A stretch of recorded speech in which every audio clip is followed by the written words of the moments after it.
નમસ્કાર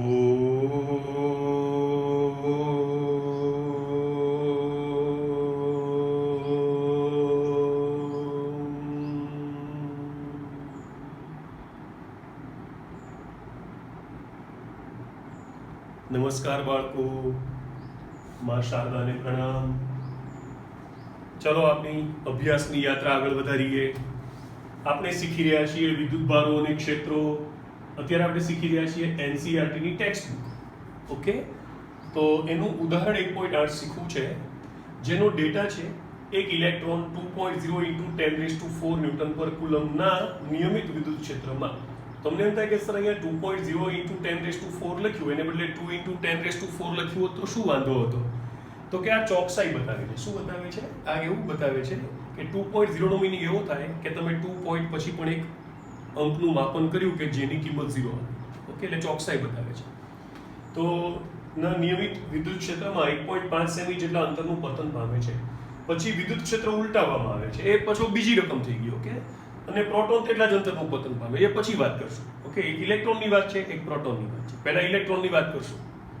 દરેક કિસ્સામાં પતન માટે લાગતો સમય ગણો અને ગુરુત્વની અસર હેઠળ મુક્ત પતન સાથેનો તફાવત જણાવો.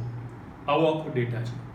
તો પહેલા માહિતી લખી નાખીએ. ઇલેક્ટ્રોન માટેની માહિતીને આપણે એ કહીશું. ઓકે, તો આપણું જે વિદ્યુત ક્ષેત્ર છે એ કેટલું છે? 2.0 × 10⁴ ન્યૂટન પર કુલમ. અત્યારે ખાલી મૂલ્ય લખ્યું છે એટલે અહીંયા ઉપર તીર ના કર્યું. અંતર કેટલું છે? 1.5 સેન્ટીમીટર, એટલે 1.5 × 10⁻² મીટર થઈ ગયું. હવે છે ને મારે સમય ગણવાનો છે. સમય તો અદિશ રાશિ છે એટલે મારે માત્ર મૂલ્યનું કામ છે. તો ઇલેક્ટ્રોનનો વિદ્યુતભાર કેટલો થાય? 1.6 × 10⁻19 કુલમ. ઇલેક્ટ્રોનનું દળ ન આપ્યું હોય તો આપણને યાદ હોવું જોઈએ, that is mass of electron 9.11 × 10⁻31 kilogram. Okay, ચલો હવે આકૃતિ દોરીએ. તો ઇલેક્ટ્રોનને નીચે પાડવો છે, હે ને? તો નીચે વિદ્યુતભાર કેવો હોવો જોઈએ? પ્લસ, અને ઉપર કેવો હોવો જોઈએ? માઇનસ. અને વિદ્યુત ક્ષેત્રની દિશા કઈ તરફ દોરાય? પ્લસ થી માઇનસ તરફ. બરાબર. અને આ સમાન વિદ્યુત ક્ષેત્ર છે, જો નિયમિત વિદ્યુત ક્ષેત્ર છે એટલે એની ક્ષેત્ર રેખાઓ એકબીજાથી સરખા અંતરે આવેલી હોય અને એકબીજાને સમાંતર હોય. આપણી આકૃતિ તૈયાર થઈ ગઈ. ઓકે, જો આ જે 1.5 સેમી છે ને એ સ્કેલ પ્રમાણે મોટા લીધા છે. હા, આપણે આકૃતિ મોટી દેખાય એટલા માટે. નહીંતર 1.5 સેમીમાં સમાવવા ટ્રાય કરો તો કશું દેખાય જ નહીં, હે ને? એટલે આ સ્કેલ પ્રમાણેની આકૃતિ છે એવું વિચારવાનું. ઓકે, કોઈ યોગ્ય સ્કેલ પ્રમાણેની. હવે પહેલા ઇલેક્ટ્રોન પર લાગતું વિદ્યુત બળ ગણી કાઢીએ. તો તમને ખબર છે વિદ્યુત ક્ષેત્રની તીવ્રતાની વ્યાખ્યા હતી એકમ વિદ્યુતભાર, એકમ ધનભાર પર લાગતું બળ, હે ને? પણ અહીંયા વિદ્યુતભાર તરીકે E છે અને આપણે ખાલી મૂલ્યનું કામ છે એટલે પ્લસ માઇનસ લખવાનું નથી. એટલે E બરાબર F/E, તો એના પરથી F બરાબર EE થાય ને? તો અહીંયા વિદ્યુત બળ છે એટલે આપણે F ઇલેક્ટ્રિક કહીશું, electric force, that is EE.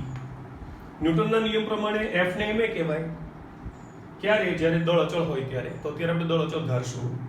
તો અહીંયા F(E) બરાબર કેટલા થઈ ગયા? MEAE. ઓકે, me એટલે માસ ઓફ ઇલેક્ટ્રોન, ae એટલે એક્સેલરેશન ઓફ ઇલેક્ટ્રોન, ઇલેક્ટ્રોનનો પ્રવેગ. ઓકે, તો હવે આ બેને સરખાવીએ. બરાબર. તો ધેરફોર આવું થઈ ગયું, EE બરાબર MEAE. ધેરફોર AE બરાબર કેટલા થઈ ગયા? EE/me. હવે વેલ્યુઝ મૂકી દઈએ. E કેટલા હતા? 1.6 × 10⁻19. કેપિટલ E કેટલા હતા? 2.0 × 10⁴. me કેટલા હતા? 9.11 × 10⁻31. હવે આ 1.6 મલ્ટીપ્લાઈડ બાય 2.0 ડિવાઇડ બાય 9.11 છે, એનો આટલો આંકડો આવે છે કેલ્ક્યુલેટરથી. ઓકે, એ તો ઈઝી છે મેળે કરવાનું. હવે 10⁻19 પ્લસ 4 અને આ ઉપર જઈને -31 થાય.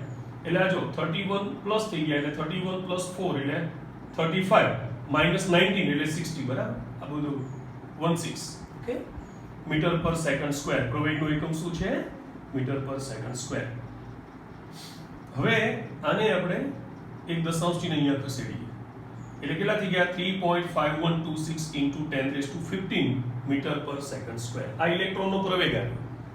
ઓકે, ઘણા લોકોએ આ નથી ગણ્યું, એને બદલે ડાયરેક્ટ આ સૂત્ર રિપ્લેસ કર્યું છે. ઓકે, પણ હું તમને સમજાવું કે આ વધારે સારી મેથડ છે. ઓકે, મોટાભાગની બુક્સમાં આ નથી ગણ્યું. ઓકે, જેટલી પણ રેફરન્સ બુક્સ મેં જોઈ, ઇવન આપણી ટેક્સ્ટ બુક એનસીઈઆરટીની, એમાં આ નથી ગણ્યું. એને બદલે આ જે સૂત્ર છે એ જ રિપ્લેસ કર્યું છે અને નવું સૂત્ર બનાવીને એમાં કિંમત મૂકી છે. પણ આ કરવાથી શું ફાયદો થાય એ 2 મિનિટ પછી કહું. ઓકે, હવે શું થઈ ગયું બાળકો? d બરાબર v0t plus half at square. Okay, તો હવે જો જ્યાં સુધી વિદ્યુત ક્ષેત્ર નહોતું લગાડ્યું ત્યાં સુધી તો ઇલેક્ટ્રોનને શરૂઆતનો વેગ 0 હતો એવું માનવાનું. ઓકે, આપણે વિદ્યુત ક્ષેત્ર લગાડ્યું પછી જ ગતિ શરૂ થઈ એવો અર્થ કરવાનો હોય. એટલે શરૂઆતનો વેગ 0 લઈએ તો અહીંયા 0 મૂકી દઉં, ઇલેક્ટ્રોન માટેના ટાઈમને te કહીએ તો 0 into te plus half ae te square. Therefore te square equals to 2d upon ae. Therefore te equals to આનું square root 2d upon ae. 2 d કેટલા છે બાળકો? 1.5 into 10 raised to minus 2. ae કેટલા છે Arya? 3.5126 into 10 raised to 15. હવે શું થશે બાળકો? જો આ છે ને 15 ઉપર જઈને સબટ્રેક્ટ થાય, બાદ થાય તો -2 -15 એટલે -17 ઘાત થઈ. તો -17 નું સ્ક્વેર રૂટ નહીં થાય, અઘરું પડશે. એટલે આપણે એક કામ કરીએ, એને 10 raised to -18 કરવા માટે આને 10 વડે મલ્ટીપ્લાય કરી નાખીએ. જ્યારે ગણતરી કરો ને ત્યારે એવું કરવાનું.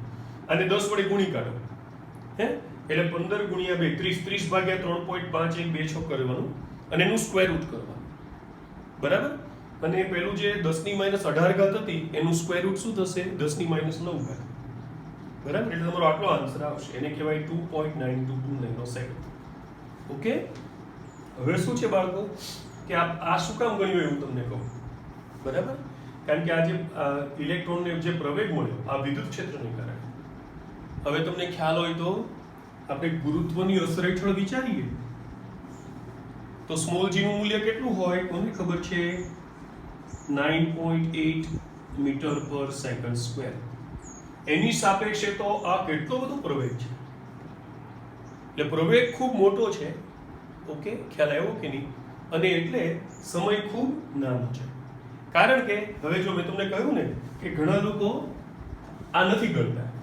બરાબર કે નહીં? નથી ગણતા તો શું કરે છે એવું તમને કહી દઉં. જો અહીંયા આગળ વેલ્યુ મૂકી દે છે. બરાબર? 2d upon e by ne. પહેલી વાત તો એ કે જો અહીંયા મૂકશો તો ચાલશે. આ જો તમે જોયું પ્રવેગ બહુ મોટો હોય તો સમય કેવો આવે? બહુ નાનો. હવે અહીંયા આગળ આપણે કિંમત મૂકી દઈએ તો square root of 2d upon e by me, પછી એની ઉપર જાય અને તમારું સૂત્ર બની જાય square root of 2d me upon e. આવું સૂત્ર બની જાય. અને આમાં વેલ્યુ મૂકો તો તમારું પહેલું હમણાં જે આન્સર આવ્યો હતો 2.922 નેનોસેકન્ડ એટલું જ આવે. પણ આ ગણ્યું એટલે આપણને ખબર પડી ને કે આપણે શું લખવું જોઈએ? આપણે લખવું જોઈએ કે અહીં